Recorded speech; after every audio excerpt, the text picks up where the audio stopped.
자, 그 다음에 주역 시간입니다. 주역은 이제 계사가 오늘 아마 계사를 깰 것 같은데요.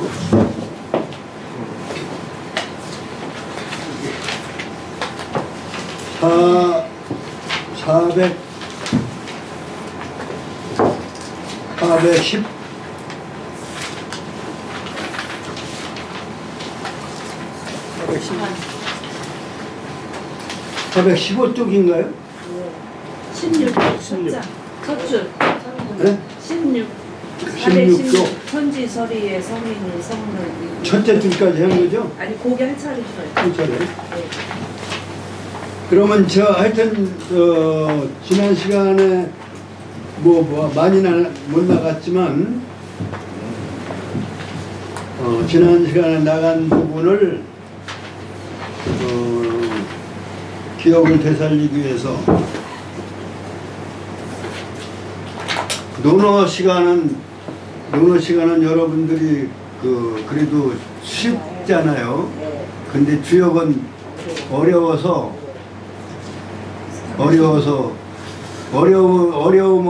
어려운 걸 듣느라고 힘들었다. 뭐라고 한다고 그랬지?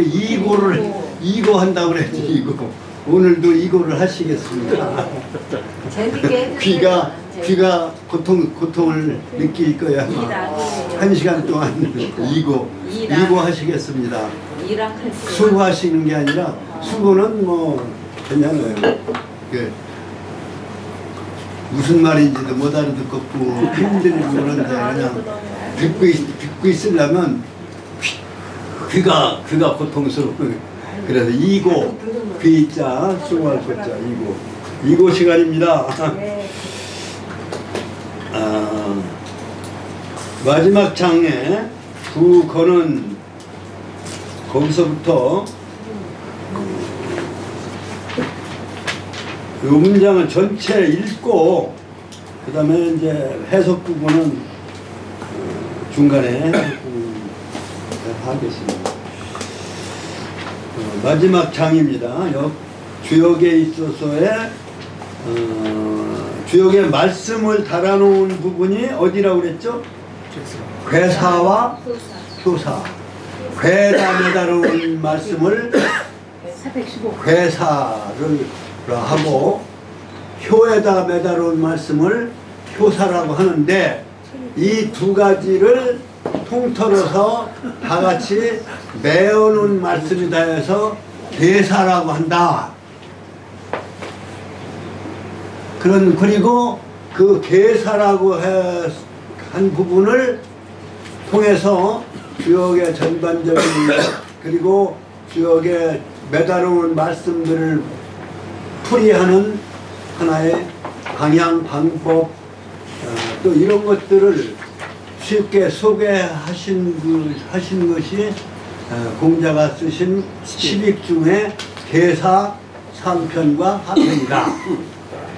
그래서 계사라고 하는 말은 원래는 효사나 괴사를 말하는 통틀어 하는 말이다. 그런데 이것에 대한 설명을 하신 부분을 공자께서 계사, 상, 하로 이렇게 해놓으셨다. 그래서 전체를 하나의 논문으로 보면은 상편의 1장, 2장이 서론이라고 한다면 결론은 하편의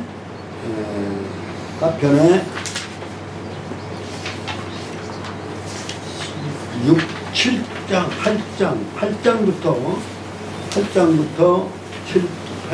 9장, 10장, 11장, 12장.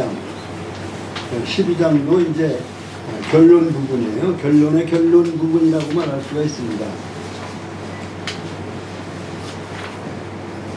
그래서 대저건이라고 하는 것은 천하의 지극한 굳건한 모습이니 덕의 덕스러운 행동이 항상 이렇게 바뀌어서 험한 것을 또 알려주고, 그리고 권이 그렇고, 고는 천하의 지극한 순한 성격을 가진 존재로서 덕행으로서 그런 나는데 항상 간결하게, 그래서 막히지 않는 이런 것을 알려주나니 능히 마음에서 기쁨을 얻을 수 있고, 또 그 제후의 생각에서 그 연마할 수가 있다. 제후라고 하는 건데 여기는 성인의 말씀, 성인의 또는 그 지도자의 말씀, 이런 얘기.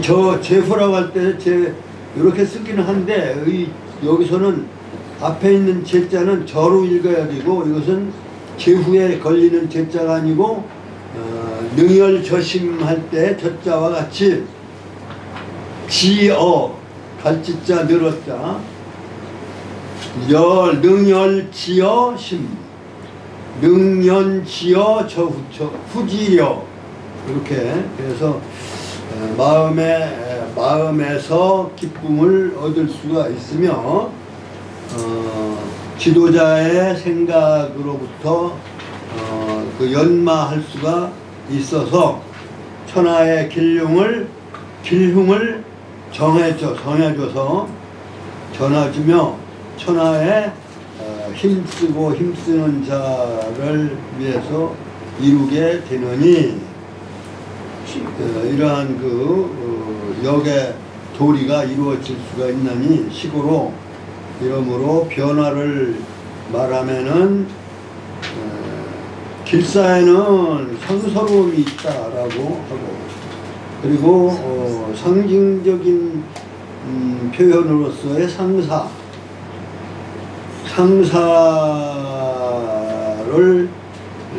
또 이렇게 상징적으로 이를 제시해서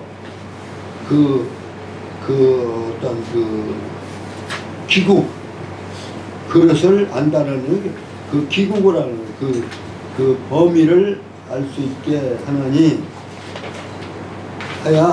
점사하야 지례하느니라. 거기에 예측을 통해서 미래를 알려주느니라. 이제 여기서 지례라고 하는 건 상당히 주역에서 상당히 중요시 되어지는 문제. 어떤 변화에 크게 보면은 선우천 변화의 시기를 알려준다.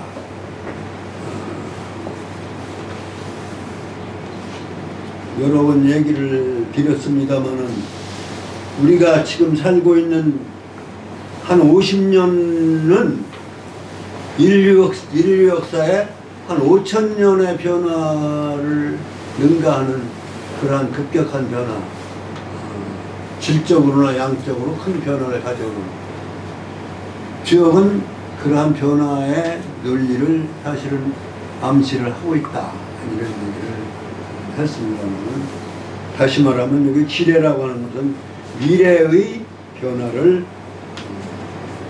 정역의 출현, 이런 것을 알려주고 있다라고 얘기를 할 수 있는 게 아니냐. 여기까지는 이제 했으니까 여기까지 이렇게 요점을 정리하면서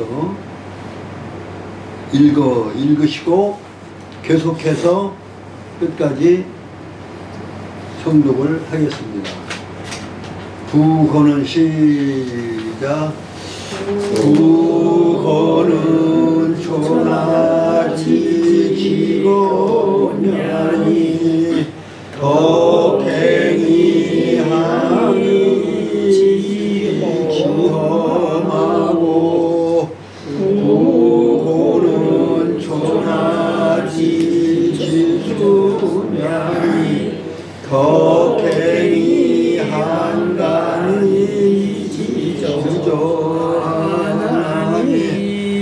능연처심하여 능연처지려하야 정천하지 길용하며 성천하지 미미자니 시고로 변화우리의 길사유상이라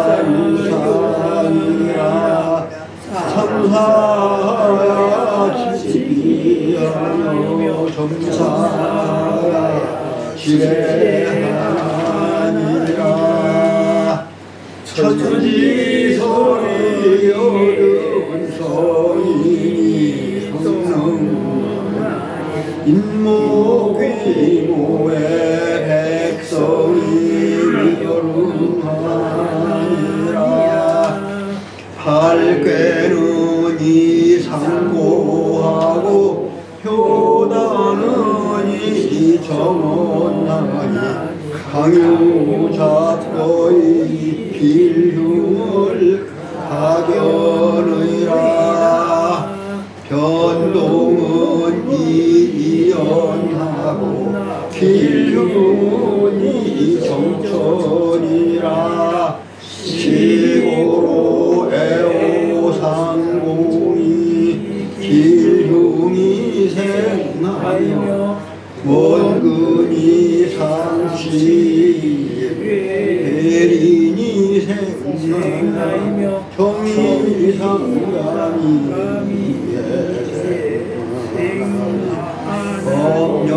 법력지정이 근이 불상급한 즉 규모해지하며 대차림하니라 장반자는 기사참하고 중심을 여는 기사유하고 주인지사는 과하고 조인지사는 다하고 무선지는 기사유하고 실기수자는 기사굴하니라 우는 제시야니라 천지가 위가 베풀어짐에 이건 천지 창조로서 하늘은 위에 땅은 아래 다시 말하면 건곤이 정위치에 있는 말하자면 복희역 다시 말하면 그 역의 처음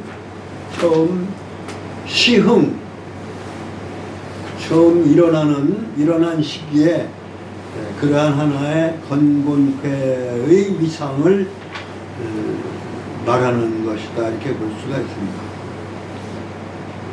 그러면서 그것은 천지의 위상을 상징적으로 건곤쾌로 이렇게 이제 정의하여 위치가 설정되어짐에 성인이 성능하며 성인이 그러한 역의 도리를 이룰 수가 있으며 능은 이룰 수 있다는 얘기예요. 이룰 수가 있으니 인모 귀모의 백성이 열응하느니라. 그러니까 성인이 열응과 성능에 따라서 백성이 열응하게 되는 거예요. 성인이 가르침에 따라서 천지가 정위치에 설정되어진 이러한 하나의 진리를 밝힘으로써 어떠한 상황에 사람들이 꾀하고 또 그 귀라고 하는 것은 신에 반대되는 말하자면 수렴작용하는 퇴화작용하는 부분을 귀라고 하는 거예요. 신은 긍정적인 플러스 작용을 하는 분야 부분을 신이라고 한다면 괴는 마이너스 작용 음적 작용. 이제 뭐라고 하는 것은 이제 모사한다는 얘기인데, 도모한다는 얘기인데, 꾀한다는 얘기는 말하자면 삶을 설계하고 또는 그 세상을 설계하는 이런 뜻이죠. 그러니까 사람이 사는 세상의 어떤 그 설계, 그리고 귀신이 귀의 설계, 이러한 것들. 그러니까 말하자면 가시적 세계나 또는 형이상적 세계의 모든 세계의 변화의 진행, 여기에 따라서 세워지는 어떤 인도의 계획, 거기에 따라서 백성이 그것을 실천하고 생활화할 수가 있나니라. 그러니까 이것은 천지설의한 성인과 그리고 그것을 받들어서 인모 귀모를 한 그러한 변화의 논리를 체계를 백성들이 응용할 수가 있게 되나니라, 이런 얘기예요. 성인이 이렇게 한 가르침을 베풀면 백성이 그 가르침에 따라서 삶을 이루게 될 수 있느니라. 그러니까 여기에 큰 하나의 작용의 테두리를 말씀한 것이다, 이렇게 보십니다. 그 역전체에 대한 얘기, 건곤을 위시한 전체, 8개 전체에 대한 얘기라고 한다면, 그 8개를 8개는 이 상고하고 상징성으로서 고하고, 그 8개가 가지는 이미지, 상징, 그것을 가지고 말씀해 놓았다, 이런 얘기. 고하라, 고할 고자는 그 이미지로서 고해 놓으셨고, 고해 놓았고, 8개가 이렇게 이미지로서 표상되어졌고, 효다는 효와 8개가 효로 된다면은 이건 뭐가 되냐면 8개가 64개가 되는 작용을 말하는 겁니다. 효라고 하는 말은 8궤의 세 효를 효라고 하지 않고, 8궤는 효의 작용이 드러난 것이 아니고 하나의 틀만 얘기해요. 틀. 작용을 하려면 둘이 어울려야 작용이 되기 때문에 8궤가 6획으로 되는 64궤가 돼야 비로소 거기에 효라고 하는 말이 등장을 할 수 있는 거예요. 그러니까 효상이라고 하는 얘기는 8궤는 기본 틀이 8개의 기본 틀이고, 그것의 변화를 상징하는 64개 궤와 그 궤에 대한 판단, 굉장히 효단이라는 것은 바로 그런 얘기예요. 그러니까 64개의 궤는 단이라는 부분이 있어요. 우리가 건곤 배울 때 배웠기는 했습니다만 기억하실는지 모르지만, 모든 궤는 단활이라고 궤마다 64개 궤마다 단활이라고 하셨어요. 그럼 누가 하셨다고 그랬죠? 공자가 하신 부분이에요. 그러니까 공자께서 단과 효단을 이렇게 말씀했다, 이런 얘기예요. 그 효단을 말씀해 놓은 것은 이 정언함이 그 진정성으로서 말한 것이다. 그 상황의 진정성을 말한 것이다. 그리고 강요 잡거이 강유는 이제 효의 양효는 강효고 음효는 유효예요. 강유는 말하자면 효의 현상의 표현이에요. 양효 가운데가 이어진 효는 양효, 가운데가 끊어진 것은 음효인데 그것은 상징 표현이고 상징의 부호고 강은 양이 이어진 양의 효는 강한 성질을 가지고 있는 것이고 그 다음에 유는 가운데 끊어진 음효는 유의 성질을 가지고 있다. 그것이 8괴 즉 64괴에 전부 섞여 있잖아요. 그러니까 잡거라고 한 거예요. 아주 섞여서 놓여져 있다 이런 얘기예요. 거라고 하는 것은 작용하는 위치를 말하는 거예요. 섞여서 음작용, 강작용, 약작용을 하는 유작용을 하는 그러한 위치에 놓여져 있다. 섞여 놓여져 있어서 그것이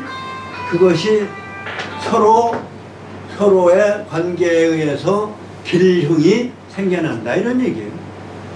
강한 것이 강한 거하고 부딪혀 있으면 어느 놈 한 놈은 약할 수밖에 싸움에 질 수밖에 없는 거 아니에요. 유는 육끼리도 결국 어느 유가 당하든지 당하게 되니까. 그러니까 잡거하게 됨으로 해서 길흉이 생겨난다. 음양이 강유가 잘 조화롭게 만나면 그건 길할 것이고 그렇죠. 그래서 그 길과 흉의 상황을 볼 수가 있는 것이다. 변동원이 이연하고 변화하여 움직이는 것은 이로움으로서 이롭다라고 해도 되고 예리하다고 해도 상관없을 거예요. 이롭다고 여기서는 봐야 되겠죠. 성인의 말씀이니까 이로움으로써 말을 하고 하여튼 불리한 것보다는 이로운 쪽에서 말을 했다. 변동의 상황은 그래서 변동 상황 이를 말한 것은 변동 상황의 주류를 이루는 것이고 그 다음에 길과 흉을 말한 길과 흉으로 판단되어진 것은 이 정천이라. 진정성, 이게 정이라고 하는 얘기를 꼭 애정, 감정보다는 주역에서 정자는 참진자, 진정성이라는 뜻이에요. 정에 대해서 반대는 위라고 써 있기 때문에 그 정이라고 하는 말이 표현이 나온 그절이 있었죠. 왜? 정은 진정성이고 위는 거짓되어짐, 가식 이런 뜻이에요. 그렇기 때문에 정은 여기는 나쁜 감정은 아니고 좋은 감정, 진정성. 진정성으로서 그 상황이 옮겨지는 것이 바로 길흉이다. 어느 정도 진정성으로 좋게 옮겨졌느냐면 길이고 그것이 흉으로서 옮겨지면 그건 흉일 수밖에 없는 것이죠. 그러니까 그 진정성으로서 옮겨지는 상황이 바로 길흉이다. 이러므로 사랑하고 아까 애오가 나와 있는데 논어에서 나온 애질한 욕기생하고 오질한 욕기사라는 말이 나왔어. 여기서 간치자를 빼고 애오가 나오네요. 애와 오가 서로 공격을 해서 사랑이 공격을 하면 진치하면 길하게 되고 미움이 공격을 하면 흉하게 되겠죠. 그래서 길흉이 생겨나며 원근이 상취 회린이 생하느니라. 멀고 가까운 것, 멀고 가까운 것이 서로 취해서 회린이 생겨난다. 이건 이제 효와 효끼리로 보면은 이제 먼다라고 하는 것은 세획을 건너뛰어서 있는 비효관계라고 볼 수 있고, 근은 비효가 아니라 응효관계라고 할 수 있고, 응효라고 하고 가까이 있는 것끼리는 아래 위에 가까이 있는 것은 비효라고 한다고 그랬죠. 그러니까 그게 가까운 것은 비효관계, 원은 응효관계, 세효를 건너서 있는, 그러니까 아래 궤와 윗궤 같은 초효관계, 그 다음에 2효관계, 5효관계, 그 다음에 3효관계하고 상효관계가 그건 응효관계라고 한다. 응효. 그건 먼 관계니까 멀리 있어서도 이렇게 서로 응하면 그거는 나중에 후회가 돼서 좋은 길로 가게 되고, 비교에는 가까워 있는 그 길은 후회를 해도 이거는 말하자면 세월이 가면 이것은 그 관계가 떨어지지 않는 관계이기 때문에 인색하게 된다. 그렇게 이제 볼 수가 있습니다. 그러니까 길흉과 회린이라고 하는 판단 개념이 주역에는 길흉, 회린, 그 다음에 무구 5가지가 있다고 그랬죠. 무구는 중립적인 것이다 라고. 길과 회는 좋은 것이고 좋은 방향이고, 그 다음에 회린 인색한 거와 흉은 나쁜 방향이다 이렇게 볼 수가 있다 이렇게 말씀을 드렸어요. 그러니까 그러한 것들이 결국은 응효관계나 비효관계, 그리고 하여튼 그 효의 근원 원근관계에서 생겨난다. 여기서 이제 아까 말씀한 진위, 정위, 진정성과 허위성, 위선성, 진정성과 위선성이 서로 감응을 하여, 진정성은 결국 이로움을 갖다 잡을 것이고, 허위성은 가위성은 해로움을 가져다 주겠죠. 그러니까 정의가 서로 교감을 해서 이해가 생겨나나니 법력지정 무릇 대개 전체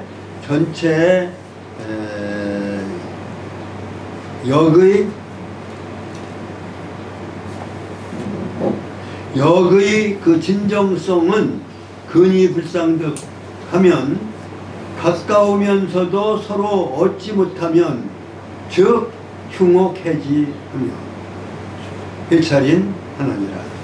이게 아주 핵심적인 얘기예요. 역지정은 어디에 있느냐? 근이 불상득.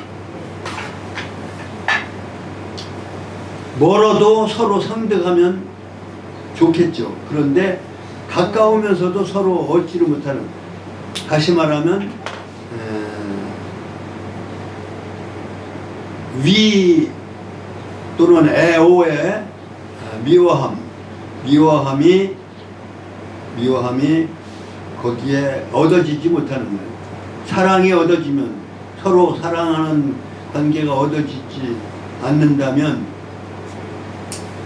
진정성의 긍정적인 결과를 얻을 수가 없다면, 이런 얘기예요. 얻어지지 않는 경우라면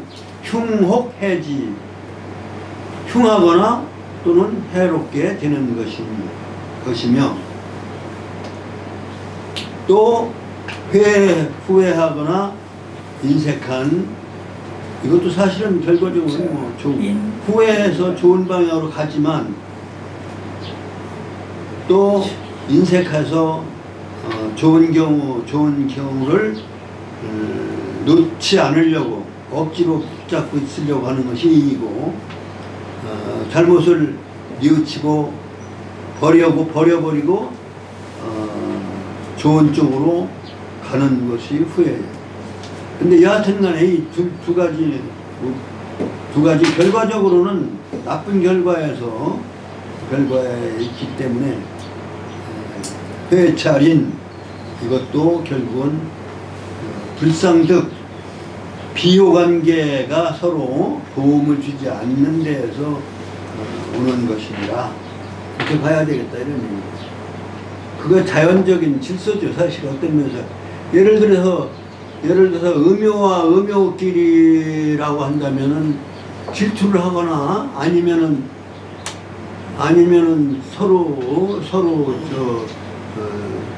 적극성의 덕을 보려고 하는 그러한 경쟁이 있으니까 성득할 수가 없는 것이죠. 그러니까 음양이 좋아 협조를 하는 그러한 것이 이제 근이 상득이에요. 비호관계가 서로 돕는 것이 상득이고, 흉혹해지하는 것은 가까운 것이 상득하지 않아서 서로 같은 것끼리, 음은 음끼리, 양은 양끼리 부딪혀 있으면 그러한 결과는 이러한 결과를 가져올 것이다. 이제 여기서 말씀에 대한 것을 총 결론을 내리고 이것은 역학에서의 여기에 있어서의 효의 말씀이나 특히 효의 말씀이죠. 효의 말씀과 괴의 말씀, 매달아 놓은 말씀들을 이렇게 말씀을 다 마치고는 결국은 이 말씀들이 바로 인격하고 연결되어 있는 거다. 인간의 도리에 인격하고 관련되어 있는 거다라고 하는 그러한 의미에서 마지막은 바로 말하는, 그 말은 그 사람의 뭐예요? 모든 화나 복이나 화를 당하거나 복을 받거나가 다 입에서 나오는 거예요. 그 말씀에서 나온 거예요. 그래서 그 사자를 결론을 내리신 거예요. 여기서 공자께서 인격성과 그 말씀, 그러니까 사람 보는 거 보려면 간단한 거예요. 저 사람 거짓말을 하게 생겼나 안 하게 생겼나 테스트 해보면 되는 거예요. 관상 보는 것도 사실은 관상 모습이지만 말은 그 사람의 마음이란 말이죠. 그러니까 그 말이 그만큼 중요하다. 근데 그 말은 여러 번 말씀을 드렸지만 이쪽에 왼쪽에 새의 발가락을 그렸고, 그 다음에 그 밑에 또 문자를 썼다고. 그래서 받을 숫자를 쓴 건데, 거기에 이제 이렇게 마름모를 하고 또 코를 그리고 사자를 그려서 그 가운데다 그걸 완전히 연결시켜 놨을 뿐인 거예요. 받는다는 얘기예요. 근데 받는데 그것은 하늘의 저기로 내 코끝으로 받는 거니까 직접적으로 받는다는 얘기예요.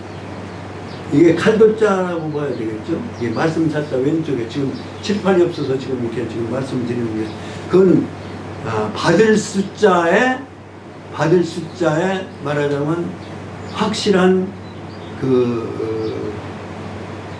확실한 뿌리까지를 표시한 글자예요. 말씀 사자의 왼쪽 글자는 받을 숫자. 그러니까 가운데 이렇게 길게 되어 있는 걸 짧게 하고 가운데 이렇게 칼도자 하고 마름모자 한 그거 두 개를 그 아래에 붙어 있는 그거 빼고 나면은 무슨 자냐면 받을 숫자다 이런 얘기. 받을 숫자. 받을 숫자는 손으로 받는 것이 이제 원래 그래서 또자는 손을 그린 거다. 그 위에 있는 건 뭐냐면 위에 있는 것은 새가 발로 물어다 준다는 것을 상징하는 새 발을 그린 거다. 근데 한자 옥편에 자전에는 뭐라고 했어요? 그게 손톱조자예요. 손톱조변이라고 돼 있는데 그게 손톱조가 아니고 나는 새 발을 형상화한 것이다. 왜 그러냐면 새는 고대 생각에서 새는 뭐예요? 하늘의 심부름꾼으로 본 거예요. 하늘의 심부름꾼이기 때문에 새가 물어다 주는 것, 그것을 받는 것, 손으로 받는 것, 이 일정한 집 안에 공간 안에서 받는 것, 그게 받을 숫자인데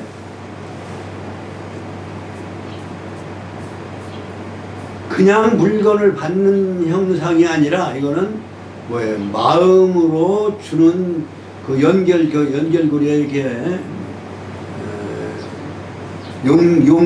용맹용자 위에 썼고 그 다음에 밑에 사사사자 앞에 쓴 글자 코를 그린다고 그랬죠. 코. 그것은 연결고리를 확실하게 해놓은 글자예요.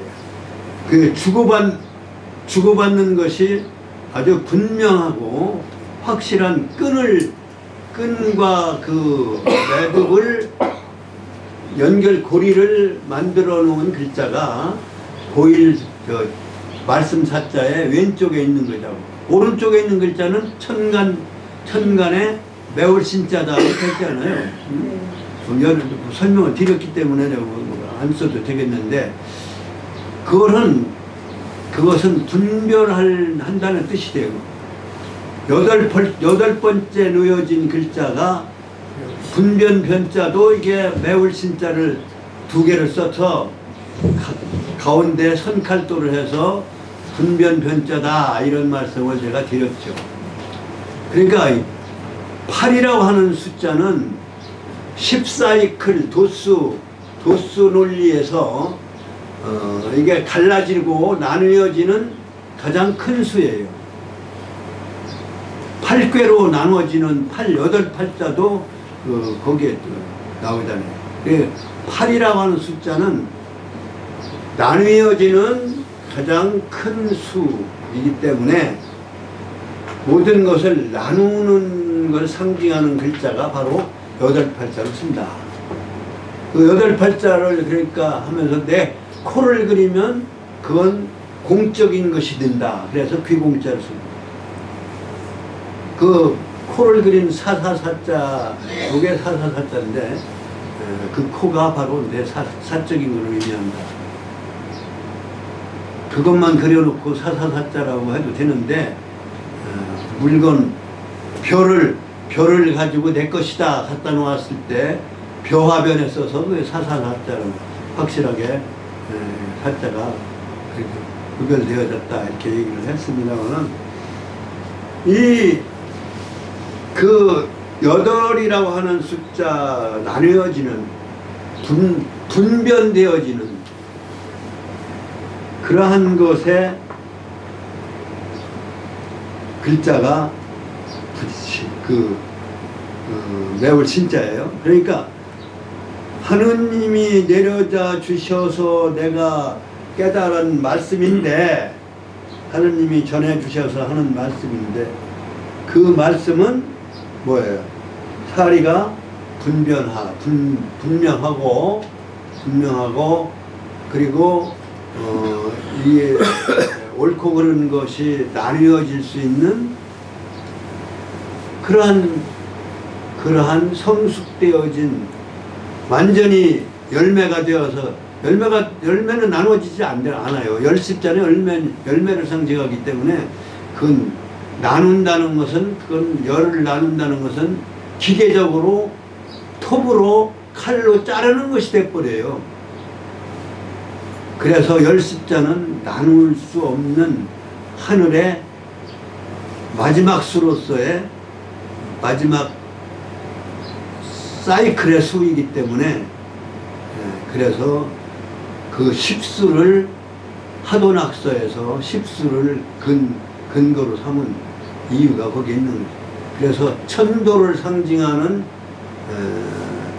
말하자면 상징 문자가 열십자다.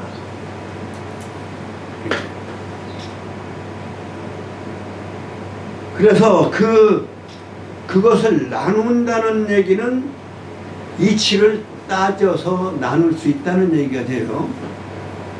그래서 하느님이 내려주신 말씀을 받아가지고 옳고 그르고 많고 적고 또는 이것을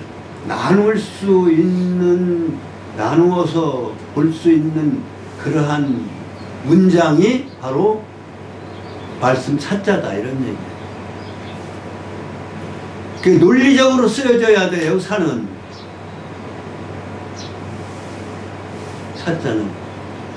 그래서 인사 말씀할 때 사람인에다가 이 사자를 쓰는데 계사할 때 인사할 때 사자 쓰는데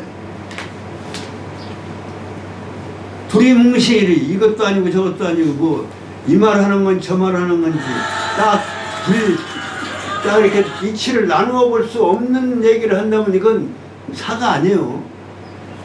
사는 옳고 그르고 이거는 이거고 저건 저거라고 분명히 나누어서 분리해서 분별해서 한 말이 그것을 그렇게 받아서 그렇게 분리한 한 말이 바로 말씀 사자다 이런 얘기예요.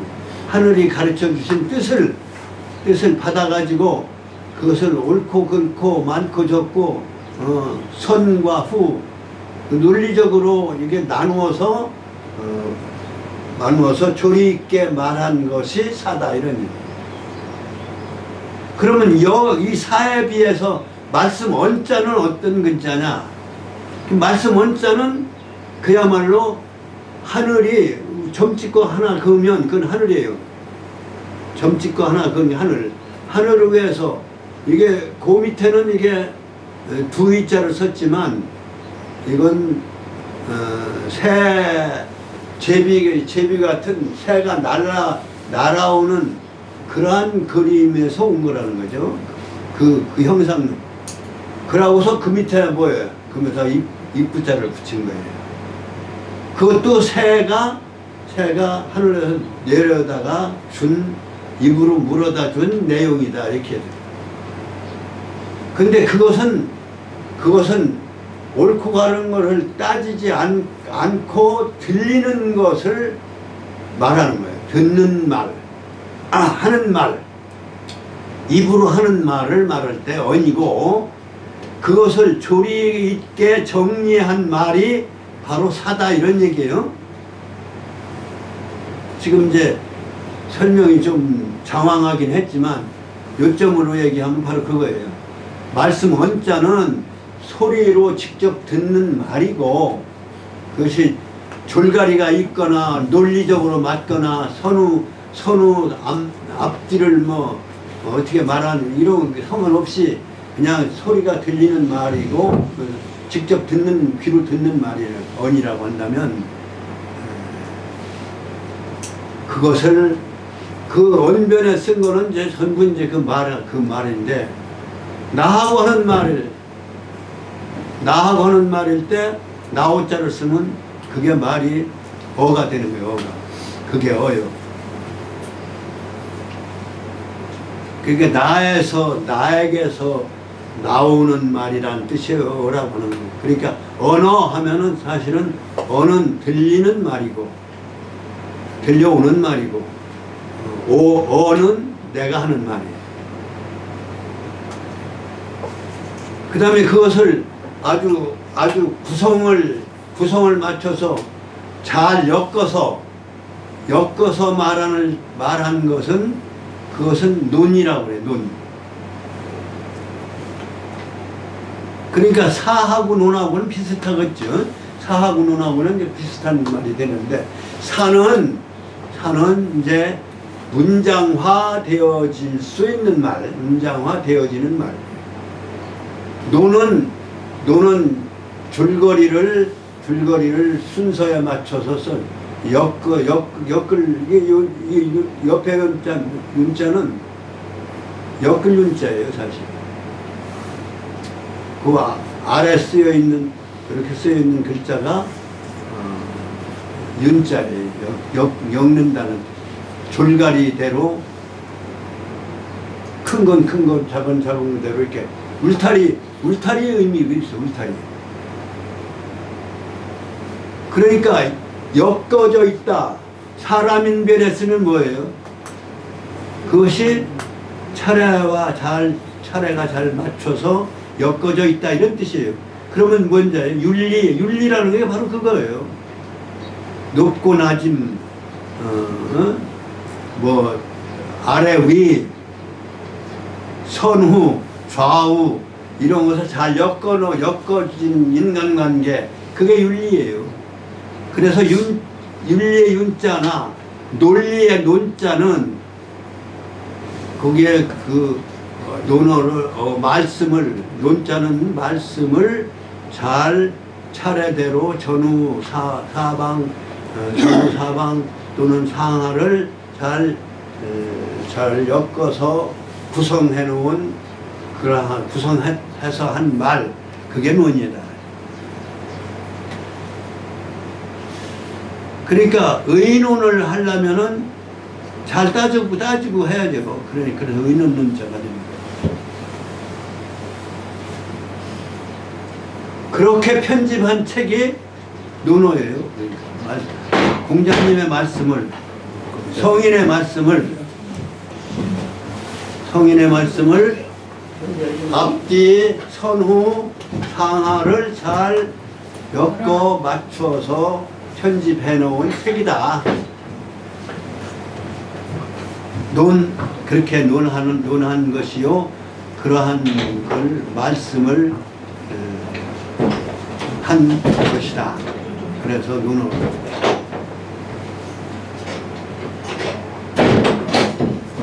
그러니까 우리가 대사를 배웠으니까 이제 사에 대한 걸 알았죠. 그 사라고 하는 것은 그냥 직설적으로 얘기하는 것도 있겠지만 그 마음 속에 어떤 하늘이 준 인간의 본성에서부터 나온 것이라고 볼 수 있는 것이죠. 그런 말씀. 그래서 장차 그 인격이 거기에 드러나는 거죠. 장차 배반하려는 자는 그 말이 어떠냐? 이게 부끄러울 참자인데요. 부끄러움이 있지만 부끄러워할 줄을 모르는 거예요. 부끄러움은 간직하고 있지만 보는 사람한테는 부끄러운 것이 보이지만 본인은 말하는 사람은 부끄러움을 사실은 모르는 입장이다. 이렇게 말할 수가 있어요. 그리고 저는 저 사람이 배반할 사람인가 아닌가는 그 말을 들어보면 안다 이거예요. 어딘가 자신감이 없고 나를 따라주지 않으려고 하는 어딘가 좀 구부러진 숨기는 바가 있는 것.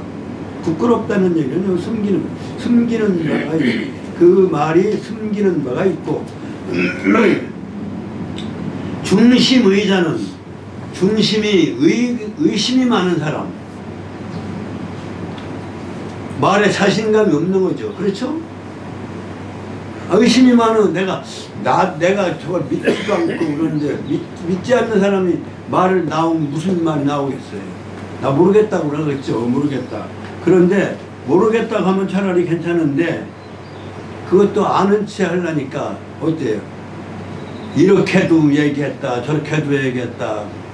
가지가 많다 이런 얘기입니다. 가지가. 중심이 의문이 많은 자는 의문이 있는 자는 그 말씀이 어떠냐? 가지가 일리 빠져나가고 저리 빠져나가려고 하고 그러한 자신감 없는 그러한 사족이 많다 이거죠. 가지가 있고 기린지사는 과하고 기린지사는 사실은 좋은 사람이다 이런 얘기. 좋은 사람. 주역에서 기린은 누구겠어요? 소인이겠어요? 군자겠어요? 물론 군자겠죠. 예? 그러니까 군자의 말이 적어요. 말이 많으면 거짓말도 많고 임시 변통 얘기도 많을 테고. 그러니까 기린지사는 과학. 조인지사는 다 하고 조급한 사람은 말하고자 하는 얘기는 많은데 아니 저 하고자 하는 건 있는데 급하게 하려니까 이랬다 저랬다 막 그냥 막 자꾸 또 한 얘기 또 하고 또 하니까 그래서 조인의 말은 아니 무선지인은 기사유하고 무라고 하는 것은 뭐예요? 무고한다고 무고 거짓으로 남을 죄인으로 모는 것이 무고 아닙니까? 착함을 무고하는 사람은 기사유하고 유라고 하는 건 말하자면 전곡으로 이렇게 얘기하는 게 아니라 이게 빙글빙글 돌리고 이러는 거예요. 놀릴 때는 이게 유랑하듯이 일리 흘렸다 절리 흘러갔다. 요즘 재판 받는데 요즘 뭐 헌재 뭐 하는데 뭐 이랬다 저랬다 하는 사람도 생기고 뭐 안 했다고는 생기고 뭐 이러잖아요. 그걸 증명을 제대로 해야 되는데 그건 뭐 검찰에 한 거면은 그걸 갖다가 하고 헌재에서 그걸 그냥 그대로 쓸 수 있느냐 없느냐 뭐 이런 문제 가지고 얘기해요. 말하자면 형사 재판 중에 나온 그 증언 자료를 가지고 여기서 쓸 수 있느냐 없느냐 이런 법은 잘 모르니까 이제 뭐 이렇쿵저렇쿵 얘기는 못 하겠는데 말이 많잖아요. 여하튼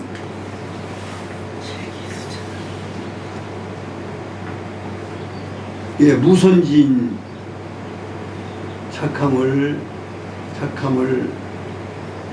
이렇게 가장한 말하자면 무고하는 사람은 그 말이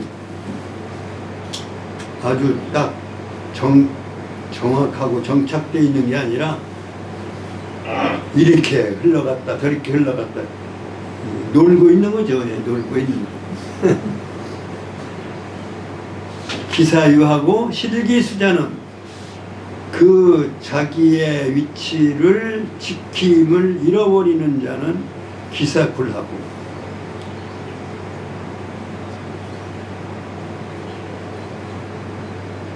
말이 굴욕적이다 이런 얘기죠.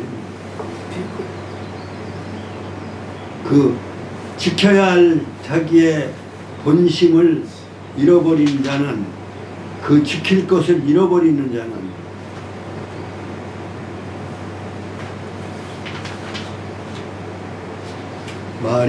그 말이 굴욕적이고 구부러져 있다. 바르지가 못하고 정직하지 못하고 굽혀져 있나니라. 왜 이 살을 이렇게 얘기를 했느냐 하면 바로 이 주역에서 얘기하는 괴사 효사는 다 말씀인데, 다시 말하면 군자의 말씀, 군자의 말씀, 그 결과로 해서 그 상황에 따라서 길흉회되니, 그럼 어떠한 경우라도 진리로 바르게, 그리고 기린으로서 얘기를 할 것을, 이 괴사를 공부하면서 그러한 인격을 여기서 예시를 함으로 해서 군자지도, 행호, 천지간의 변화 원리. 소인 군자지도가 천지의 사이에 천하를 변화 완성시키는 화성천하를 할 수 있는 그러니까 말씀이 그만큼 중요하다. 이런 결론으로서 얘기를 하고 있습니다. 11시 50분. 저 시계가 맞나요? 안 맞아요. 11시 50분인데 12시 반에 약속을 했어요. 지금 몇 시에? 11시 50분. 11시 50분. 네, 조금 쉬었다가 네, 12시. 한 20분 하고 네, 그냥 점심 식사. 한 20분 쉬지 않고 20분 하겠습니다. 그래서 지금 그 이제 계사를 끝났는데요. 주역 공부하는 방법에 제가 먼저도 얘기를 중간중간에도 말씀을 드렸습니다만은, 주역의 논리 체계는 형이상적인 원리를 말로써 표현하는 한계가 있기 때문에 천도나 천도는 특히 천도를 말로 설명하기 어렵고, 그 다음에 지도는 공간의 모든 만물이 생육하는 그러한 하나의 도리이기 때문에 숫자적으로 많아서 또 표현하기 어렵고, 하나는 형상이 없어서 말로 표현하기 어렵고, 하나는 많아서 생명체가 많아서 그 생육의 도리를 말로 표현하기가 쉽지 않고, 그래서 상징적인 부호, 문자도 나오기 전이고 그 상징적인 부호로서 그 진리를 말씀한 것이 주역이다. 그 내용은 바로 천도와 지도, 인도인데, 그래서 처음에는 말씀이 없었다. 처음에 주역이 일어난 것은 중고, 그 다음에 은말주초, 주역의 계사에 두 번 그렇게 나와 있어요. 역지흥야,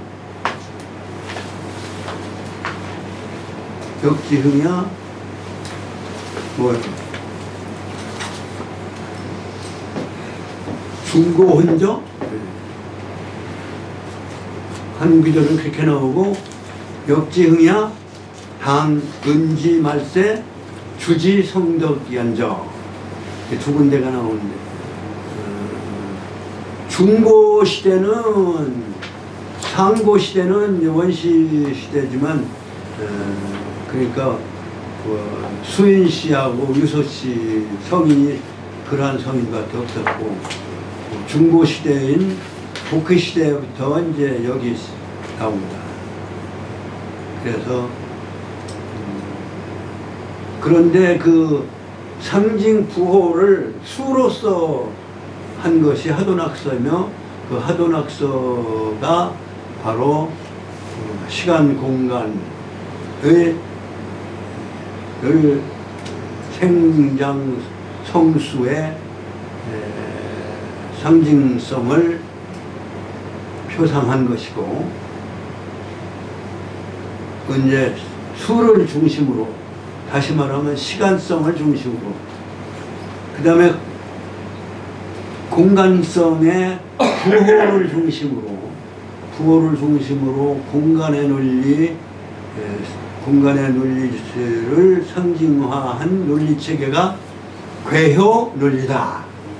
이게 주역은 두 가지의 논리 체계가 있다.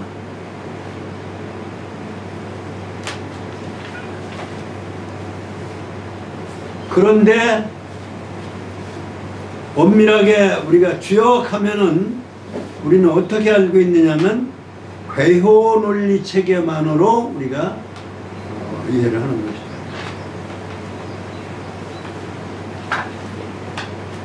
그리고 괴효 논리 체계의 조직은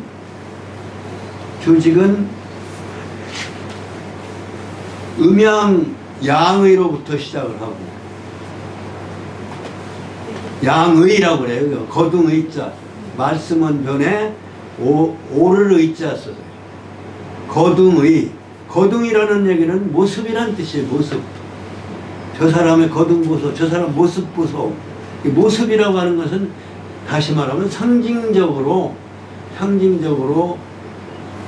말하는 거예요. 상징성을 얘기하는 거예요. 그러니까 양을 상징성으로 한 것이 양효 그 부호고, 음을 상징성으로 표시한 부호가 음효다, 이런 얘기예요.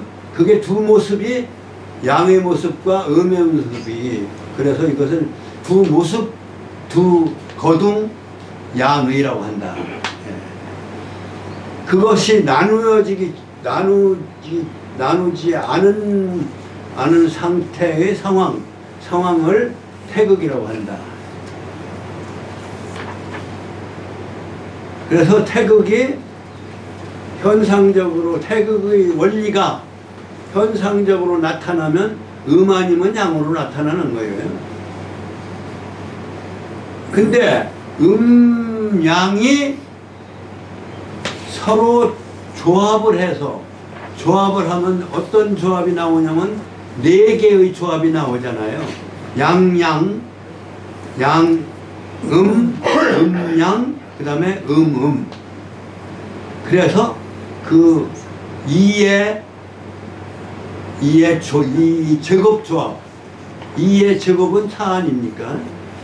그래서 사상, 태극, 생, 양의 생, 사상. 그것도 계사에 나오잖아요. 이제 그거를 지금 381쪽에 보면 계사 상편 11장이었죠. 11장 381쪽 제일 마지막 문장, 시고로 여규 태극하니 시생 양의하고 양의생 사상하고 사상이 생. 이 사상이 8개로 변하는 데는 설명을 어떻게 해야 돼요?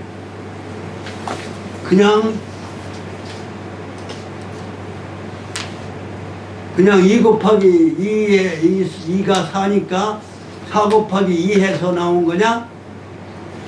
그렇게 오해하면 안 돼요.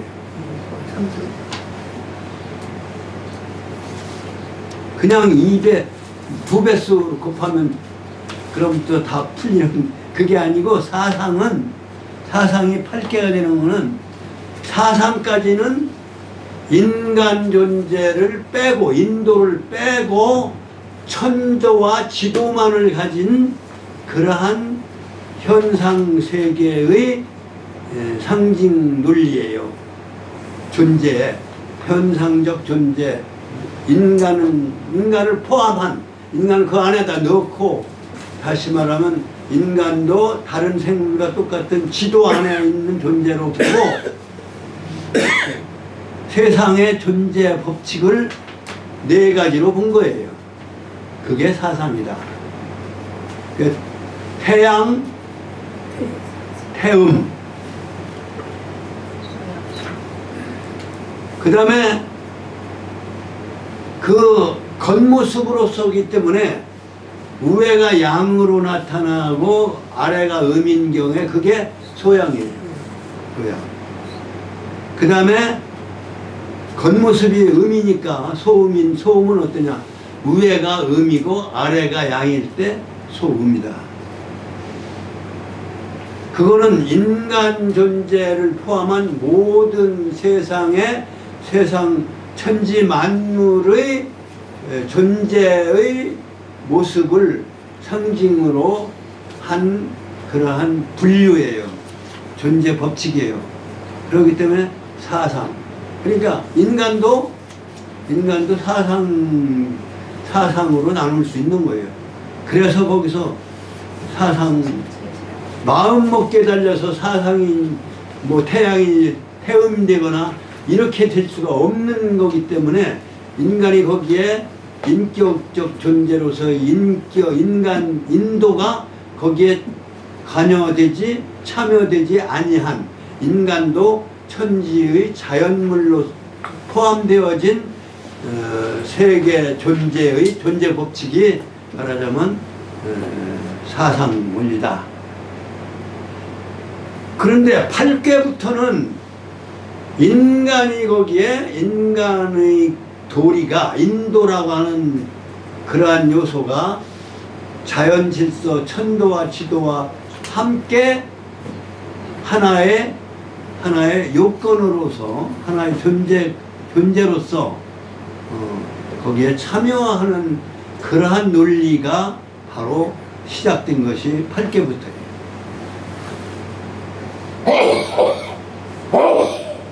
다시 말하면 사상은 음효 양효로 조합될 수 있는 그 2가지 조합으로 끝난 거예요. 그 이상 사상 이상 더 조합이 나올 수가 없어요. 뭐 조합 나는 뭐 잘 모르는데 이제 수리 뭐 수학에서 조합 나오잖아요. 그런데 주역은 천지만이 아니라 인도, 천지지도와 인도를 같이 동격으로 보기. 왜 그 동격으로 보냐면 자연 질서가 아무리 훌륭하고 좋아도 인간이 없다면 또 인간이 모른다면 인간이 알 수 없는 세계라면 무의미한 거고 인간이라고 하는 그 천지의 그 좋은 점과 훌륭한 점을 잘 빛내고 또 그것을 삶으로서 삶에 지켜간 거를 모른다면은 알 수 없는 존재라면 아무런 의미가 없는 것이에요. 천지가 아무리 위대해도 인간이 있기 때문에 그 위대함을 깨달을 수 있는 거예요. 가치가 드러나 인간하고 똑같은 가치를 가지고 있다 이렇게 본 거예요. 그리고 내가 없으면 그러니까 결국은 천지도 없는 거나 똑같은 거예요. 내가 있어야 천지가 똑같이 존재한다. 그래서 그 천의 요소와 천의 상징성은 양효로서 하고 그 다음에 땅의 도리는 음으로 상징을 해서 두 획에다가 두 핵에다 가운데 그 인간 천도와 인도를 떠받치고 또 천도와 인도의 가치를 발현하고 또 그것을 인정하고 그것을 느끼고 살아가는 인간 존재가 그만큼 천지와 같이 중요하기 때문에 그 가운데에다가 인간의 도리를 상징하는 인간의 길을 상징하는 하나의 요소를, 그건 인간은 음일 수도 있고 양일 수도 있어요. 다시 말하면 인간의 마음으로 본다면 착한 마음은 양이고, 또 그것을 깨달아서 지혜로 열리면 그건 음으로 완성되어지는 거예요. 그러니까 생물학적인 음양이 아니라 뭐예요? 인간적, 인도적 음양의 논리를 천지에 같이 동격으로 끼워 넣은 것이에요. 그래서 삼재지도라고 하는 거예요. 삼재지도. 세 획을 한 거고요. 만약에 인간도 음양으로 따지면 뭐 지도 속에 만물 속에 음양이나 똑같은 거니까, 그러면 주역의 이치는 자연과학으로만 끝날 수 있죠. 만약에 과학이라면 자연과학으로 끝나고, 도리라면 사회적인 그냥 하나의 그 현상학이라면 그냥 현상으로 끝나는 거예요. 그런데 유학은 인간 살아가는 것이 또 거기에서 중심이기 때문에 거기서 인간을 천지와 동격에 참여시킨 거죠. 그러면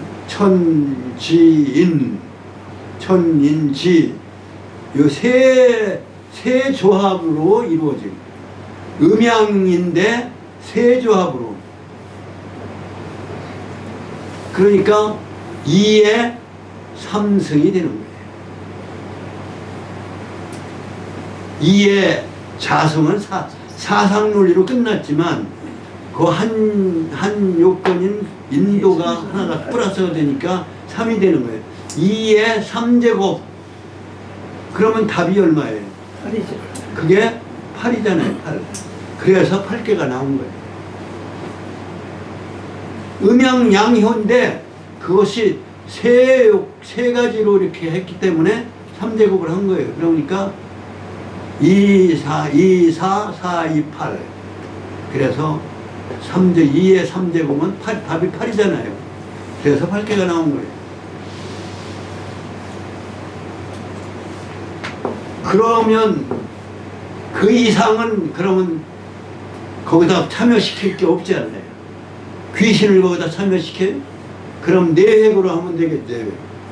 귀신은 존재하지 않나요? 변화에 우리가 인간이 미치지 못하는 세계를 유교에서는 신의 세계라고 그랬지, 뭐 신이 어떤 뭐 사람을 해코자 하고 이런 그건 하나의 속설의 무당이고, 이건 뭐 하나의 민속적인 거지.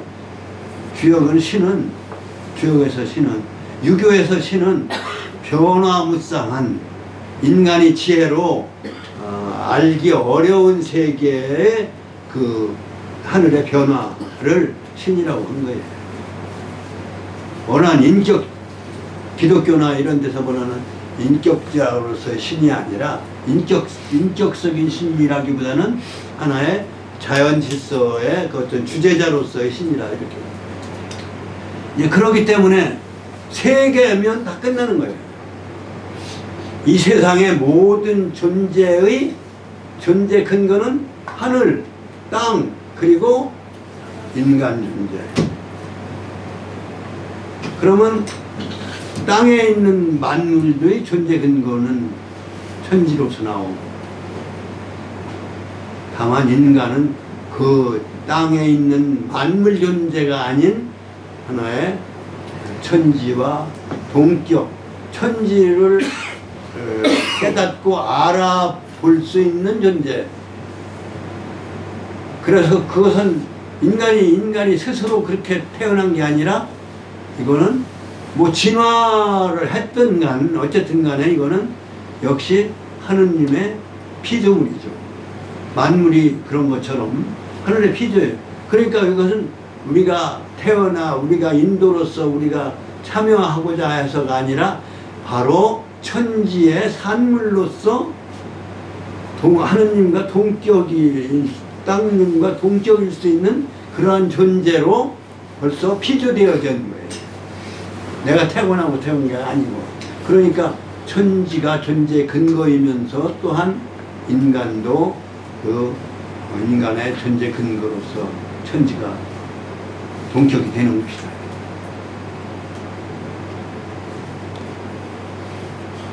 그러면 천지가 음양으로 변화하듯이 음양의 변화가 있듯이 인간도 음적인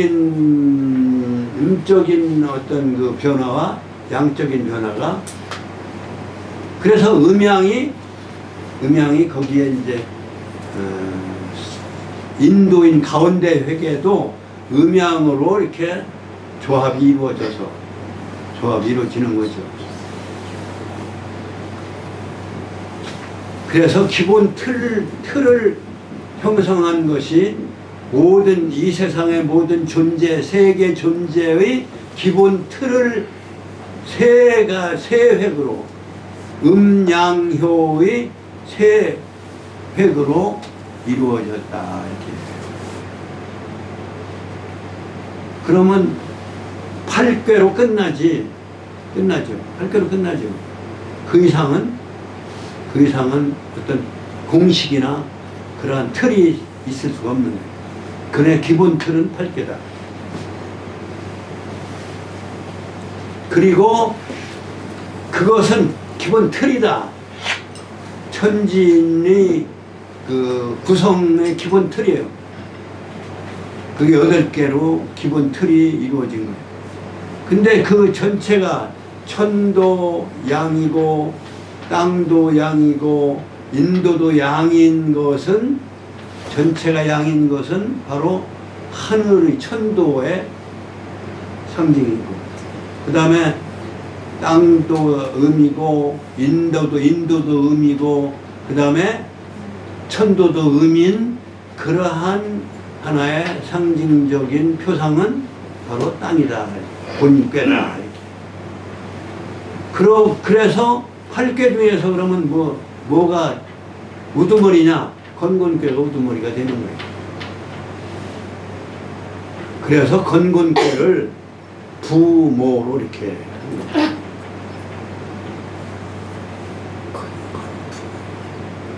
그러니까 6개가 육자녀궤가 되는 거예요. 육자녀궤가 되고 하늘과 땅, 건궤를 건궤를 땅이라고 하면 그 나머지의 6개는 자연현상으로 상징화했다 이런 얘기예요. 그래서 아래가 양인 진하련궤는 장자라고 하나요? 장남이라고 해요.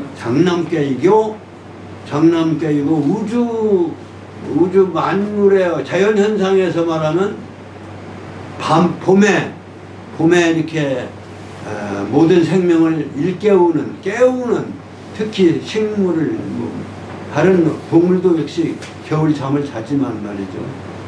생물 하여튼 모든 생물을 깨우려면은 뭐예요? 흔들어 깨우니까 진동하는 우레를 자연의 장남으로 본 거예요. 그래서 움직일 동자 그 다음에 중남으로 중남은 뭐냐면 감중년이죠. 감중년이고 그거는 진꾀는 우레 뇌자로 이렇게 뇌라고 하고 그 다음에 감중년은 불이에요. 불. 아니 물.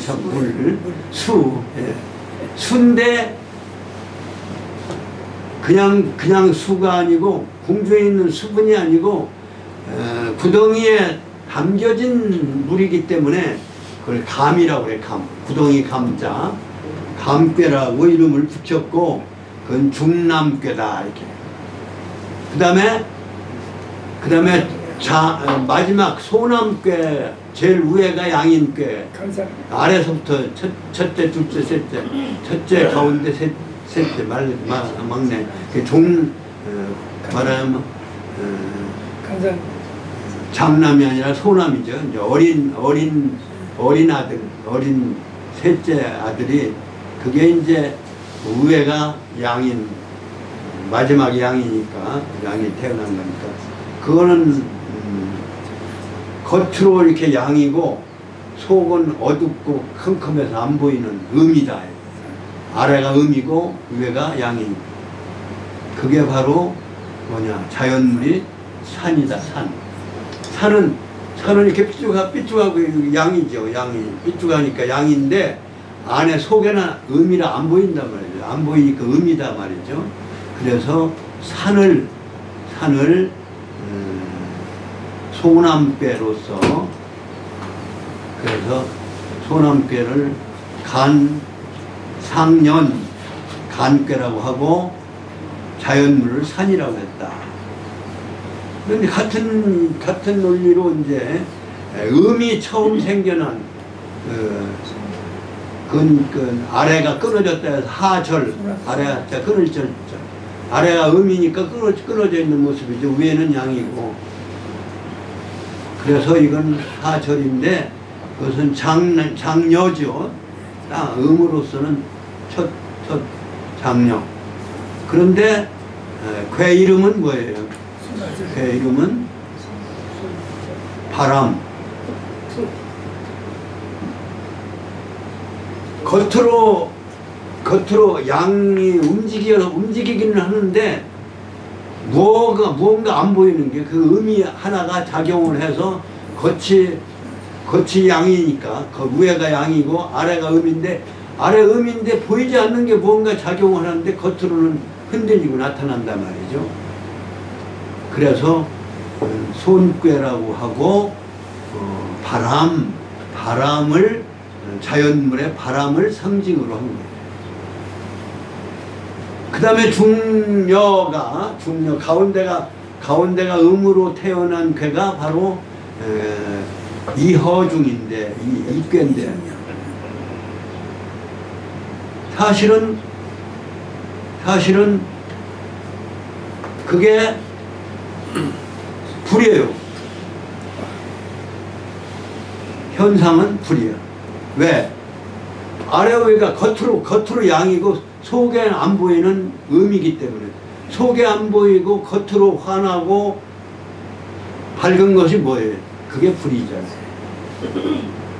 그 가운데 음은 안 보이기 때문에 음으로 되어 있는 거지 안 뜨거워서 음이 아니라 그래서 여기는 빛으로 보기 때문에 가운데가 음이 그것은 불을 상징합니다. 그래서 그것은 불은 현상금 속으로는 햇빛이거든요. 해로 보기 때문에 해는 어디 떨어져 있죠. 멀리 떨어져 있어.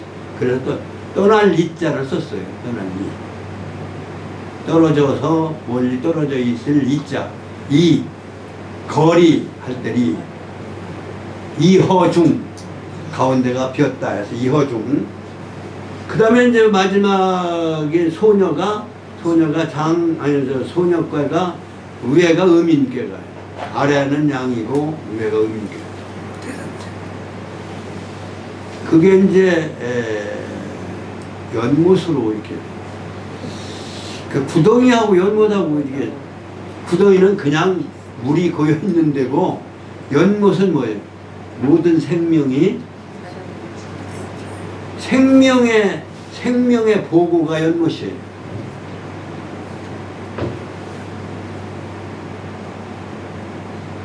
그러니까 모든 생명은 어디서부터 나오냐? 물에서 나온다. 이렇게 그 서양 철학에서도 그러고 서양에서도 탈레스가 모든 것은 물이다가 했잖아요. 그 모든 생명의 근원이 바로 물이에요.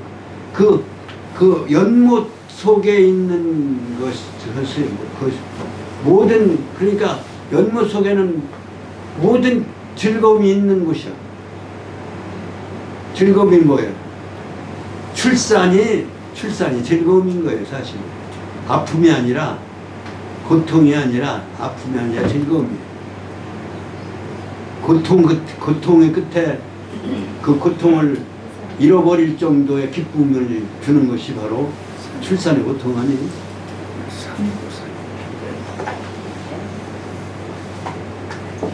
거기는 기쁨만이 있는 거예요. 그래서 열로 상징하지. 기쁨으로 상징하고, 연못이라고 할 때 연못 택자로 해서 그리고 이제 괴 이름은 기쁠 열자 오른쪽에 쓰는 태방 태자가 있어요. 형님이란 형자 위에다가 8팔자를 씁니다. 어떤 면에서는 형제간의 8번째다, 이런 8번째 형제다, 이런 뜻도 될 수 있어요. 그런 식으로 볼 수 있는데, 사실은 8번째 마지막이다, 이런 뜻으로 그 8팔자가 들어있는지, 하여튼 그 해방 태자인데요. 맏형자 위에다가 8팔자 2점을 찍은 거예요. 그 글자를 붙였을 때, 마음 신변에 붙였으면 그게 기쁠 열자가 돼요. 말씀 원자를 붙여도 그게 소설할 때 설자지만 그 기쁨을 주는 이야기예요. 설자는 사실은.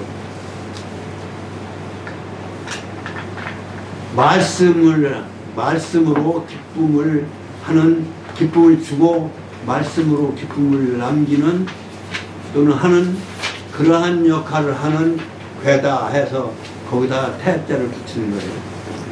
태방태. 그래서 자연물로는 연못. 그것이 기본 요소, 자연 요소를 그렇게 6가지를 하늘과 땅 그리고 6가지의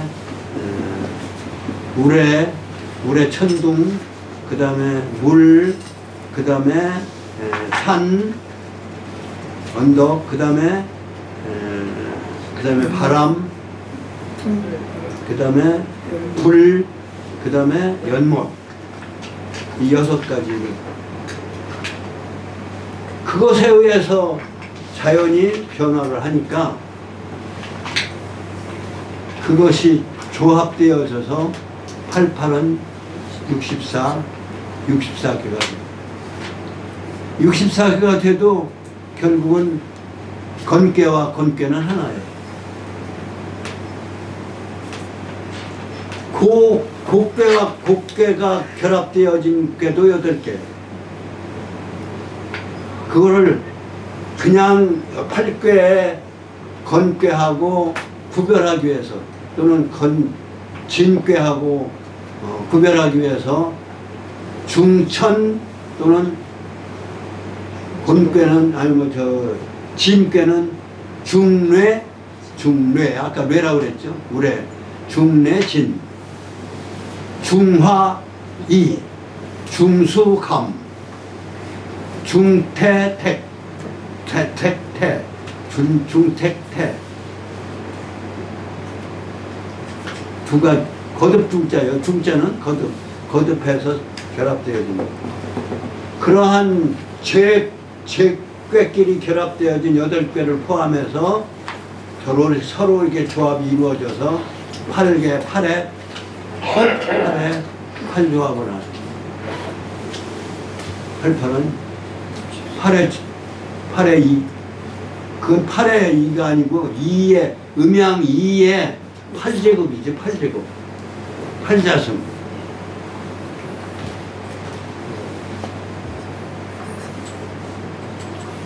육자승인가요? 8자승 하면 계산기 두드려 보면 8자승 하면 안 나오나요? 6자승이에요? 6자승? 2의 6자승. 6자승. 2의 6자승. 6의 3자승이 3자승의 2배니까 6자승. 2의 6자승을 하는. 왜 3자승 했냐면 6자승 했냐면 3자승 플러스 3자승. 그러니까 6이 88은 곱하니까 88을 곱하면은 제곱은 어떻게 해? 자승은 더하기를 해야 되잖아요. 고등학교 때 뭐 수학 그렇게 배웠잖아요. 그러니까 2의 3 곱하기 3자승 곱하기 2의 3자승. 그러면 2의 3 플러스 3자승이 됩니다. 그래서 6장. 2의 6자승으로 이 세상을 총망라한 사와 물을 총망라한 해서 그것을 하나의 형식으로 해서 그걸 응용하고 그것으로 변화시켜서 우주만상을 삼라만상의 시간 변화와 만물 변화를 말하자면 풀이한 것이다 이렇게 보시면 됩니다. 근데 인간이 참여하지 않는 세계가 아니라 인간이 참여되어진 세상 만사.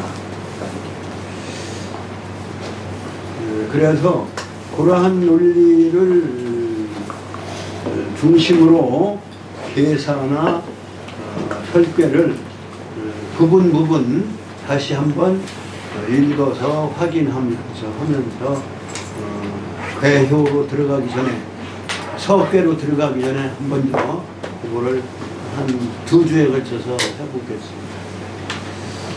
마치겠습니다. 수고하셨습니다.